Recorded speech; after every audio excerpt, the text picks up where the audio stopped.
Assalamualaikum warahmatullahi wabarakatuh. Kami dari kelompok 14 akan menerangkan sedikit tentang berbagai macam tipologi penulisan hadis dalam kitab-kitab. Yang pertama adalah Al-Kutub Al-Musannafah Al-Bab. Tipologi penulisan hadis yang pertama adalah penulisan kitab yang disusun dengan memakai bab tertentu, misalnya bab salat, puasa, dan lain-lain. Kemudian setelah bab juga diberi subjudul yang lebih khusus, misalnya sub bab takbiratul ihram, Fatihah, dan lain-lain. Penulisan hadis dengan cara ini memiliki manfaat, yaitu lebih mudah untuk mempelajari dan mencari hadis yang diinginkan. Hanya saja cara ini dibutuhkan ketelitian dan kedalaman ilmu untuk menggolongkan sebuah hadis dalam satu bab tertentu. Menurut Imam Suyuti, cara penulisan menggunakan kitab ini adalah yang terbaik. Yang pertama adalah Al-Jami atau Al-Jami. Al-Jami memiliki arti mengumpulkan.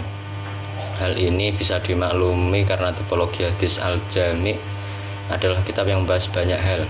Al-Jami kadang juga disebut dengan Al-Jawami. Syah Nuruddin menulis definisi Al-Jami dengan ulasan sebagai berikut, yang artinya kitab hadis yang disusun berdasarkan bab yang di dalamnya terdapat hadis tentang semua topik dan bab agama. Topik yang paling pokok ada 8, yakni akidah, hukum, sejarah, adab, tafsir, fitnah, tanda kiamat, dan manaqib. Kitab hadis yang ditulis dengan tipologi ini adalah yang pertama Sahih Bukhari, Sahih Muslim, dan Sunan Tirmizi. Dikatakan Sunan Tirmizi karena lebih fokus pada hukum-hukum Islam. Yang kedua adalah As-Sunan. As-Sunan adalah bentuk jamak dari kata sunnah. Sedang definisi As-Sunan adalah kitab yang mengumpulkan hadis-hadis marfu'. Hadis marfu' adalah hadis yang sanadnya sampai pada Nabi, yang berkaitan dengan hukum, yang disusun berdasarkan bab kitab fikih. Kitab yang paling terkenal yang ditulis dengan metode ini adalah Sunan Abu Dawud, Sunan At-Tirmizi, Sunan Nasai, dan Sunan Ibnu Majah. Yang ketiga adalah Al-Musannafat. Al-Musannafat adalah bentuk jamak dari jamak muannas salim dari kata musannaf, yang artinya karangan. Sedangkan definisi Al-Musannafah dalam istilah ilmu hadis adalah kitab-kitab yang disusun berdasarkan bab-bab. Hanya saja hadis yang dimuat juga mencakup hadis mauquf dan maqtu' di samping hadis marfu'. Kitab yang paling terkenal yang ditulis menggunakan manhaj ini adalah yang pertama Musannaf Abdur Razak bin Himam. Yang kedua adalah Musannaf Abu Bakar bin Abi Syaibah. Kitab Muwatta karya Imam Malik termasuk dalam tipologi musannafat. Arti muwatta secara bahasa adalah al-muhayya, yang dipersiapkan, atau al-muyassar, atau yang dipermudah. Adapun secara terminologi, musannafat dan muwatta memiliki arti yang sama. Yang keempat adalah al-mustadrak, memiliki arti yang disusulkan. Dalam istilah ilmu hadis, al-mustadrak adalah yang berpatokan pada sebuah syarat pengarang kitab, dan syarat ini dijadikan ukuran untuk hadis-hadis lain yang tidak ada dalam kitab tersebut. Jika hadis tersebut memenuhi syarat, maka hadis tersebut dimasukkan dalam kitabnya. Menurut Dr. Muhammad Khalaf Abdul Fahdevi dalam lembaran makalah sebenarnya menulis bahwa arti al-mustadrak adalah sebuah kitab yang memuat hadis-hadis di mana hadis tersebut memenuhi syarat-syarat salah seorang pengarang kitab hadis. Hanya saja pengarang tidak mencantumkan hadis tersebut. Kitab yang paling terkenal yang penulisannya menggunakan al-mustadrak adalah al-mustadrak ala as-sahihain li al-Hakim. Yang kelima adalah al-mustakhrajat. Al-mustakhrajat dalam istilah ilmu hadis adalah sebuah kitab yang mana pengarang meriwayatkan hadis-hadis yang terdapat dalam kitab terkenal dengan menggunakan sanad pada dirinya dari selain jalur pengarang kitab terkenal tersebut dan bertemu di guru atau gurunya guru. Yang metode penulisan yang kedua adalah kitab yang disusun berdasarkan nama sahabat.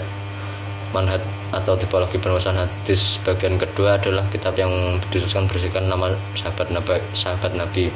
Kitab hadis yang ditulis dengan metode ini bermacam-macam. Yang pertama al-masanid atau musnad. Secara bahasa, musnad adalah yang disandarkan. Sedangkan dalam istilah ilmu hadis, musnad adalah kitab yang di dalamnya terdapat hadis-hadis yang disusun berdasarkan nama sahabat Nabi. dengan menggunakan huruf hijaiyah lebih dalam masuk Islam atau lebih mulianya nyasab. Hal senada juga ditulis oleh Muhammad Hasibi As-Siddiqi. Menurutnya kitab Musnad adalah kitab yang di dalamnya tertulis hadis menurut nama sahabat berdasarkan sejarah mereka memeluk Islam.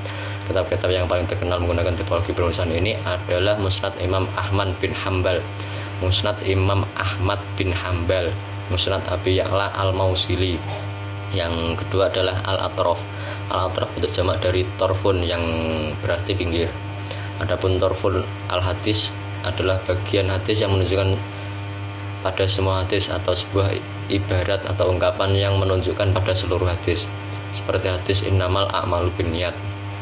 Dan definisi dari kitab Al-Atraf adalah sebuah kitab yang mana musonefnya hanya menyebut bagian yang menunjukkan pada keseluruhan hadis tersebut, kemudian mengarang menyebutkan sanad di marojek atau rujukan dengan sanadnya. Sebagian ulama ada yang menulis sanadnya dengan lengkap, sebagian yang lainnya menulisnya hanya sebagian saja. Di antara faedah menulis hadis dengan sistem ini adalah yang pertama, mudah mengetahui sanad hadis karena ada di satu tempat. Yang kedua, mudah mengetahui orang yang mentakhiri hadis. Kitab yang ditulis menggunakan metode ini adalah Tuhfah Al-Ashraf bil Ma'rifah Al-Atraf, karya Imam Abi Hajjat Yusuf bin Abdurrahman. Dakhair Al-Mawarid fi Ad-Dalalah ala Mawati Al-Hadis, karya Syekh Abdul Ghani An-Nablisi. Metode yang ketiga adalah Al-Ma'ajim, tipologi penulisan hadis yang ketiga. Al-Ma'ajim bentuk jamak dari kata Al-Mu'jam. Dilihat dari bahasa, Al-Mu'jam memiliki arti kamus dan huruf hijaiyah. Sedangkan menurut istilah ilmu ulama hadis, Al-Mu'jam adalah kitab yang di dalamnya terdapat hadis-hadis guru yang disusun atau tersusun berdasarkan nama guru, seperti halnya Musnad. Syekh Nuruddin mengartikan Al-Mu'jam sebagai berikut, yaitu kitab yang di dalamnya terdapat hadis-hadis berdasarkan urutan guru. Golibnya urutan itu mengikuti urutan huruf hijaiyah, maka pengarang memulai dengan hadis yang diuraikan dari gurunya yang bernama Aban, lalu Ibrahim, dan seterusnya.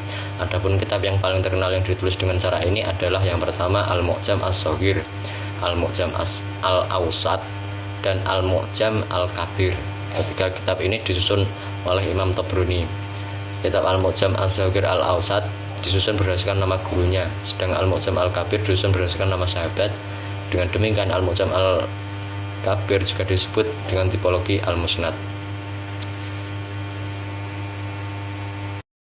Perkenalkan, nama saya Ilham Nur Hidayat, NIM 2020110074. Kitab hadis yang disusun berdasarkan kalimat yang pertama. Tipologi penulisan hadis ini adalah kitab di dalamnya terdapat hadis berdasarkan kalimat pertama hadis tersebut. Cara menulisnya dimulai dari huruf hamzah, huruf ba, dan seterusnya. Penulisan hadis dengan tipe ini dapat memudahkan untuk murajaah, tapi harus mengetahui awal hadis. Kitab yang termasuk tipologi ini adalah satu, kitab Al-Masahih Al-Hasanah fil Hadis Al-Mustarikah Al-Sinah, karya Imam Syamsuddin Asy-Syakhawi. Contoh yang tertera dalam kitab Asy-Syakhawi: Akhura Dawud I Al-Qadziba Nisyan. 5. Al-Majami. Tipologi ini adalah kitab hadis yang mengumpulkan hadis-hadis dari beberapa kitab rujukan. Tipologi ini dijelaskan sebagai berikut. Dituliskan dengan menggunakan bab termasuk dalam tipologi penulisan hadis ini adalah: 2. Hadis disusun. B. Hadis disusun berdasarkan awalan hadis sesuai alfabet. Yang keenam, Azawaid adalah bentuk jamak dari kata Zaidah yang memiliki arti tambah. Dengan demikian, arti zawaid adalah tambahan-tambahan. Menurut istilah ulama hadis adalah kitab yang berisi kumpulan hadis hadis tambahan terhadap hadis pada sebagian kitab-kitab yang lain. Contoh penulisan hadis ini adalah Majma' Az-Zawaid wa Manba'ul Al-Waid karya Imam Al-Haythami. Kitab ini merupakan kumpulan dari tambahan Musnad Ahmad, Musnad Abu Ya'la, Musnad Al-Bazzar, Mu'jam yang ketiga dikumpulkan pada tambahan kitab Kutubus Sittah. Assalamualaikum warahmatullahi wabarakatuh. Saya akan melanjutkan presentasi dari teman saya. 7. Kutub At-Tahrij. Tipologi penulisan hadis berikutnya adalah At-Tahrij. Tipologi menurut ulama hadis adalah kitab yang dikarang untuk mentakrid hadis-hadis dalam kitab tertentu. Di antara kitab yang mengikuti metodologi ini adalah 1. Al-Mughni an Hamli al-Asfar fi al-Asfar fi Tahrij ma fi al-Ihya minal Akbar karya Imam Abdurrahim bin Husain al-Iraqi. Kitab ini mentahrij hadis-hadis yang ada dalam kitab Ihya Ulumuddin. Hal itu dengan cara pengarang menuliskan bagian atau pangkal hadis lalu menjelaskan rawi-rawinya serta menyebutkan kualitas hadis seperti sahih, hasan, dan dhaif. 8. Al-Azza atau Juz. Tipologi penulisan hadis Al-Azza adalah kitab hadis yang memuat hadis yang diriwayatkan oleh satu orang baik dari generasi sahabat atau setelahnya. Contohnya kitab Juz hadis Abu Bakar, atau juga bisa diartikan kumpulan hadis-hadis dalam suatu tema tertentu yang bersifat juz atau bagian kecil, seperti kitab Juz Al-Qiraah Khalfa Al-Imam karya Imam Bukhari. Juga bisa diartikan sebuah kitab yang memuat hadis-hadis pilihan yang dipilih sendiri oleh pengarang kitab tersebut, seperti kitab Isrinat, Arba'inat, dan seterusnya. 9. Al-Ilal. Al-Ilal berbentuk jamak dari ilah yang memiliki arti sakit atau cela. Adapun menurut istilah ulama hadis adalah kitab-kitab yang memuat hadis-hadis yang terkena ilat yang mendalam dan berulang-ulang agar bisa mengungkap identitas hadis-hadis tersebut. Termasuk dalam kategori al-ilal adalah 1. Ilal Ali al-Madini, 2. Ilal ad-Darukni. Sekian dari atau celah yang membuat hadis menjadi cacat.